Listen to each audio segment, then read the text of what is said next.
Hello everyone. Well, it is time for our next trial video. That's right, we've managed to secure another global first kill on the 10th trial in the game, the Lightning Clash at Golden Rock. Now, doing a comparison to the other trials in the game we faced until now, I would definitely classify this as one of the harder trials in the game so far. There are a few reasons for this. Number one, yes, it is a little bit of a gear check. Not so much compared to, for example, Tier 7 when we faced it at our gear levels, but it is definitely there.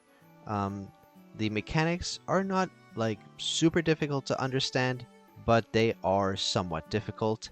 But more importantly than the mechanics, the being difficult to understand or not, it is the order in which the boss uses the mechanics and the speed at which the boss uses the mechanics, meaning that you're going to need to very carefully manage your cooldowns, your tanks and healers, defensive cooldowns, damage reduction cooldowns, healing cooldowns, in order to have something available for each ability when it comes up. Otherwise, it's almost certainly a wipe.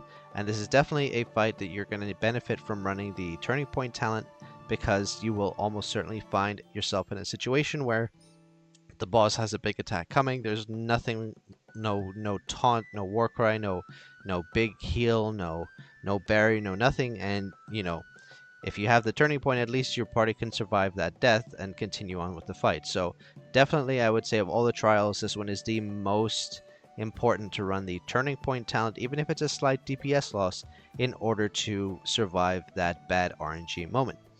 So now that we've established the basics here, let's dive in and take a look at the monster details and understand the mechanics of the fight. So, Powerful Thunderbird is the boss we're fighting here. Now this, compared to a lot of the previous trial fights, this is only a one-phase fight. This is not a two-phase fight. The boss simply cycles through all of its abilities in a particular order and continues doing that until the end of the fight.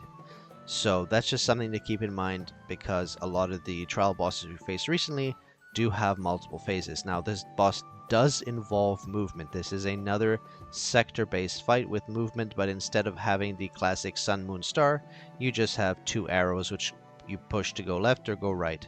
So slight difference there.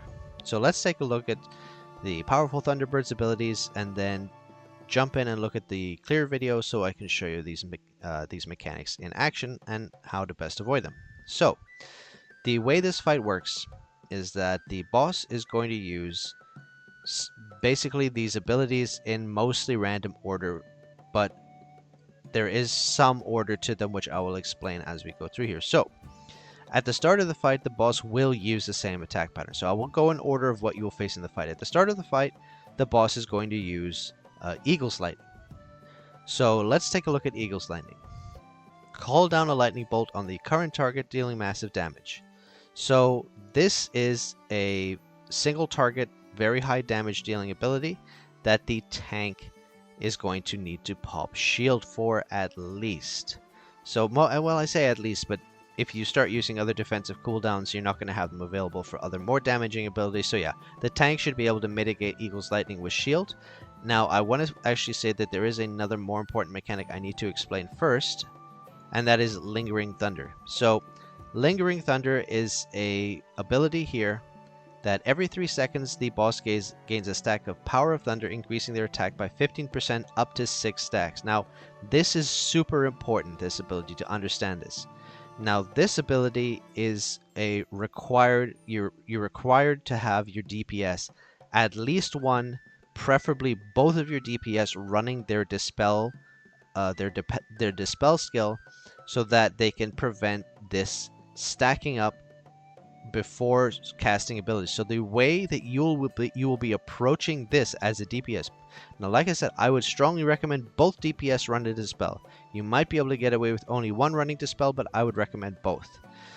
And what you would do is you would assign one of your DPS to watch for one ability and the other DPS to watch for another ability. So, for example, you could say to one DPS, okay, you will make sure to cast your dispel every time before he casts Eagle's Lightning, if your tank is getting one shot by this ability. If your tank, like if you have a super geared, like over geared tank, you might not need to do that for Eagle's Lightning, and the tank can just tank the hit, but we found that that wasn't the case. So the other DPS would save their dispel for static field, which I'll explain shortly. So the best way to approach this attacking buff here, because it's important, because if the boss has 6 stacks and casts this ability here, it'll wipe the party, even with, you know, the biggest defensive cooldowns. I think barrier is the only thing that can protect the party from this ability with a full 6 stacks of Lingering Thunder. So very important that you manage your dispels properly, and the proper timing for dispel I will show in the video, but it is literally just before the cast bar of the ability ends, because then the boss will not have time to generate another stack of this Power of Thunder, and we'll be using the ability with 0 stacks, which is always the best case scenario. The best case scenario is having the boss use this ability with without any stacks of power. Sorry, with using any of their abilities without any stacks of Power of Thunder, because that drastically increases the damage the boss deals. So that's an important thing. So both your DPS, or at least one, will be running a dispel and need to carefully manage your dispels to cast it before the boss uses its main mechanics. Otherwise, it will deal too much damage for your healer to heal through and your damage reduction to reduce the damage sufficiently. So that's Eagle's Lightning and Lingering Thunder. Next we move on to Static Field. Now, Static Field is a very big party-wide AoE that you can't avoid by changing zones or something. It is attacking the entire arena. Now, it releases static, dealing a small amount of damage to all targets over time of 3 seconds. Very funny. Every hit increases the damage dealt by subsequent attacks. This is the killer line here, because it's like, it sounds so funny. Oh yeah, deal a small amount of damage. No, the way this works is the first hit deals X amount, the second hit deals even more, and the third hit deals even more. So this ability does a lot of damage. So the way that this would work is the tank, you should be saving your Warcry, your taunt, for this ability, and the healer basically should be. You don't have to necessarily use it for the first static field in the fight, but for all static fields after that, you will be most likely using your barrier for this ability.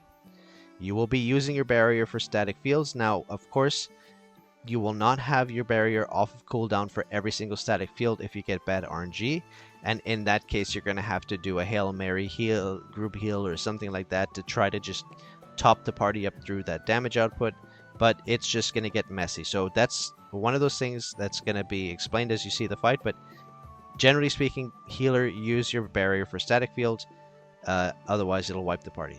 Very, very damaging ability, and that's why I said there's a certain amount of RNG, because the way the fight goes, the fight starts, the boss uses Eagle Lightning, the boss uses static field, and then the boss casts Magnetic Storm, which we'll get to next, and then Compass Needle. That's the order the boss always starts, but after it goes through that 4 skill order, then it becomes random.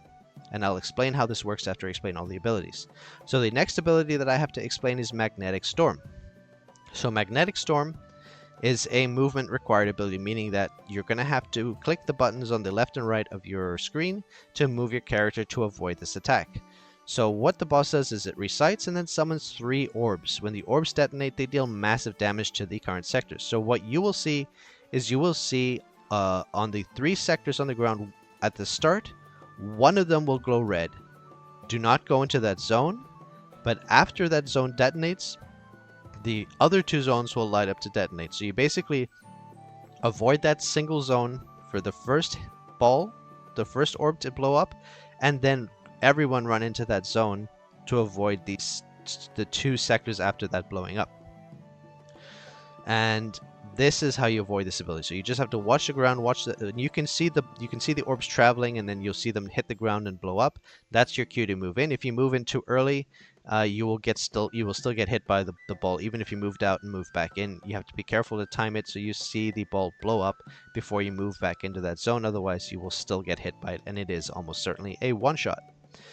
So that's how Magnetic Storm works. And then after Magnetic Storm, not every time, but every other time the boss casts Magnetic Storm, the boss will use Compass Needle. Now, Compass Needle, I would say, is at the beginning of most fights is the most annoying ability to deal with. I say it because eventually you will get you will get the hang of how to deal with this ability.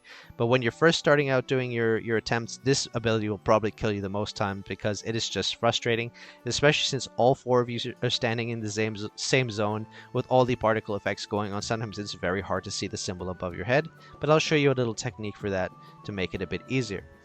So how compass needle works, basically, so one thing about compass needle is compass needle happens after magnetic storm every other time. So the boss will use magnetic storm.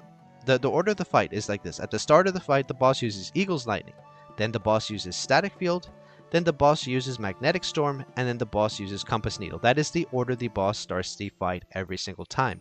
But after this compass needle, it goes randomly. So the way it works is it goes start of the fight, Eagle's Lightning, Static Field, magnetic storm, compass needle, and then it uses a random skill out of these: Cloud Rising Thunder, which I haven't explained yet, Eagle's Lightning, or Static Field, and then it uses another magnetic storm. So the order that after this first initial round is, it's going to be magnetic storm, then compass needle and a random ability, then magnetic storm, and then a random ability, not compass needle, and then magnetic storm, compass needle, a random ability, then magnetic storm, 2 random abilities. Then you see what I'm saying. So it follows this rotation throughout until the end of the fight, and that's why I said it is a bit of RNG which abilities the boss uses, because if you get it using, for example, lots and lots of Eagle's Lightning, then you will have a very good RNG fight. If it's spamming Static Field and then this ability, Cloud Rising Thunder, which I'll get to in a second,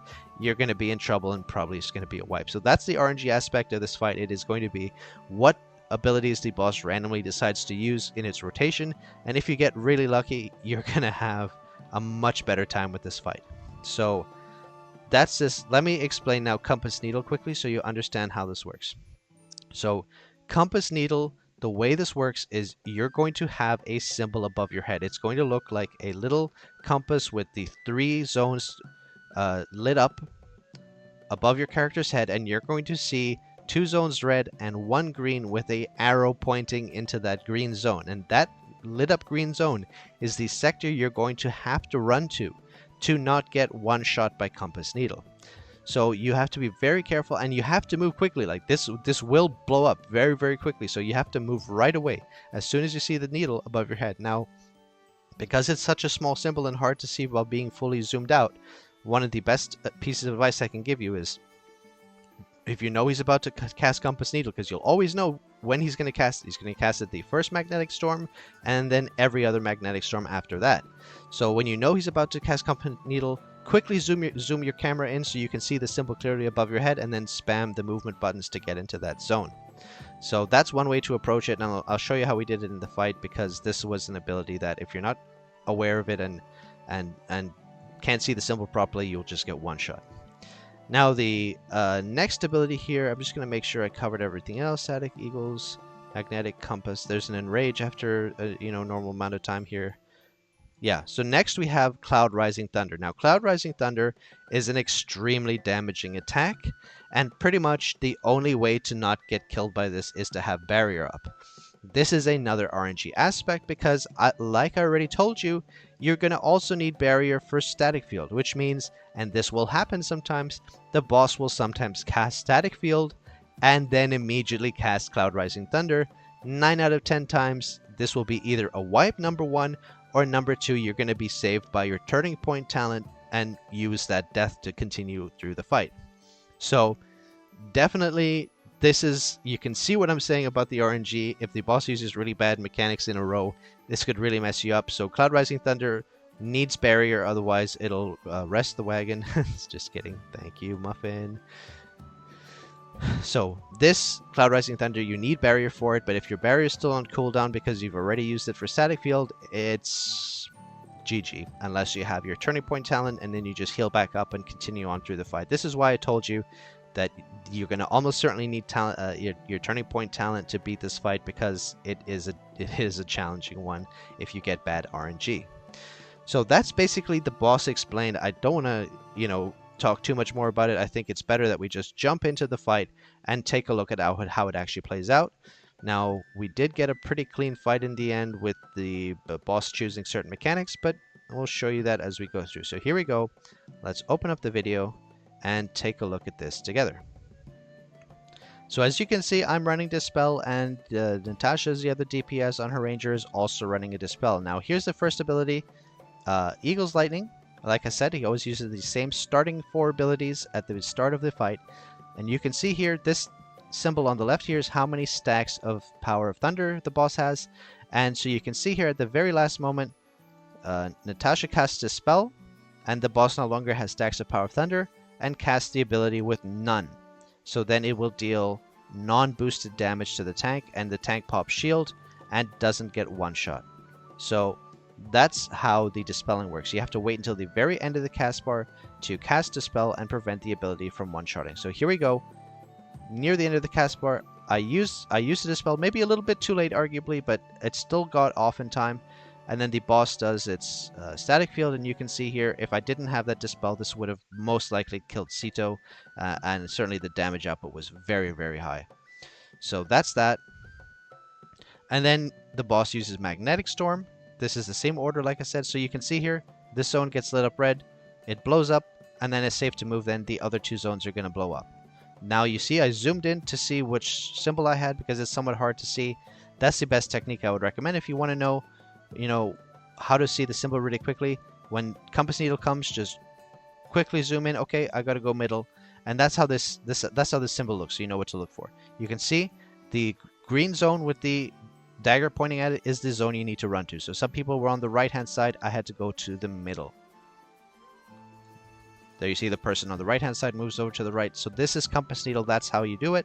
And the best way is to quickly zoom in when you cast the ability so you know which zone you have to run to. Because when you're fully zoomed out standing with 4 people, it'd be a little hard to see the symbol sometimes. So now after using Compass Needle, now that was the end of the quote-unquote scripted attack pattern of this fight. So it used Eagle's Lightning, Static Field, Magnetic Storm, Compass Needle, and then from now it is going to be a random. So it's going to use a random skill, then Magnetic Storm, then 2 random skills, then Magnetic Storm, then Compass Needle, then a random skill, then Magnetic Storm. And it's just going to keep rotating this over and over again. And let's see, we got good RNG, we got Eagle's Lightning, which is one of the easier abilities to contend with. And then it's going to use another Magnetic Storm shortly after. Perfect. So now we're all in the middle. It's going to be the same pattern again. Right side blows up. We move to the right. Left and middle blow up. And now the boss uses Static Field. I cleanse the Static Field before it uses it. It does a huge amount of damage. Sito does use his Turning Point talent here, but we make it through. The boss uses another Eagle's Lightning. Very good RNG. And now we have another Magnetic Storm. And I think by now you probably have a pretty good understanding. We move out of the middle. Fortunately, someone just about makes it out in time. That was very lucky. Zoom in. I have to go to the right. We have another Compass Needle. And then the boss is going to use another random ability. We get lucky. It uses Eagle's Lightning. Great RNG. And then another Magnetic Storm. It's the left side this time, so we wait for that to blow up. Everyone moves left. And then the boss uses the biggest damaging ability, but luckily the healer had barrier up for this because the boss hadn't used Static Field in a while. But followed up from this, it uses Static Field, and this was pretty dicey. So you can see here, Natasha popped her Turning Point. So we've already had 2 out of the 4 people get saved from death by the Turning Point talent. That's why I'm telling you this is almost an essential talent to run for this fight, because you're not going to be able to power through the RNG without it. So next up, the boss uses Eagle's Lightning, good RNG, and then we have another Magnetic Storm.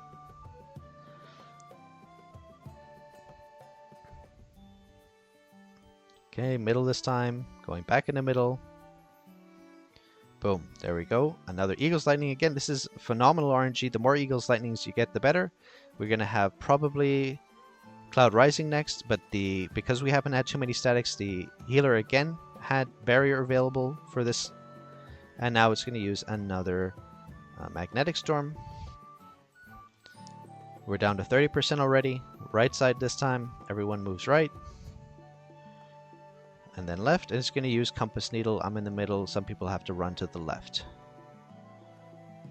Okay, and then we have Eagle's Lightning again. Like I said, this is pretty much as good as you can get for RNG. A lot of Eagle's Lightning's usage. Now we get another Magnetic Storm. The reason you want to have this type of pattern is because it gives the healer's barrier time to come off of cooldown to use it for the next Static Shield or Cloud Rising Thunder. Now we have Static Field. Healer has barrier available. Oh no, I think the healer, yeah, did the healer use barrier or just a big heal? I'm not sure there. I think this healer used just a big heal there. And then Eagle's Lightning after that. Magnetic Storm down to 17%, 15%, 14%, out of the middle. Back to the middle after it blows up. And then Compass Needle, middle. 2 people have to go left and right. 12%. Eagle's Lightning, oh my gosh. The barrier was on cooldown, so that's perfect. 5%. 4, 3. Magnetic Storm again, and it's basically GG.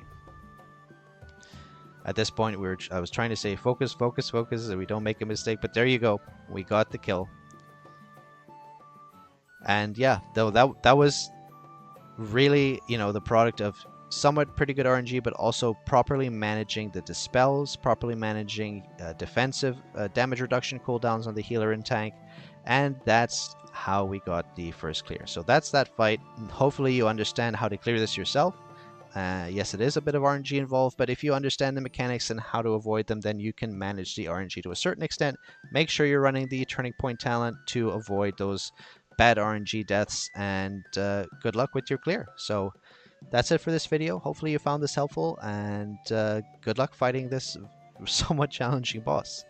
So if you liked the video, hit that like button, subscribe to the channel if you have not already, and hit that notification bell so you know when the next video is uploaded. And if you haven't already, join the Discord. I look forward to seeing you all there. So thanks for watching, and I'll see you in the next video.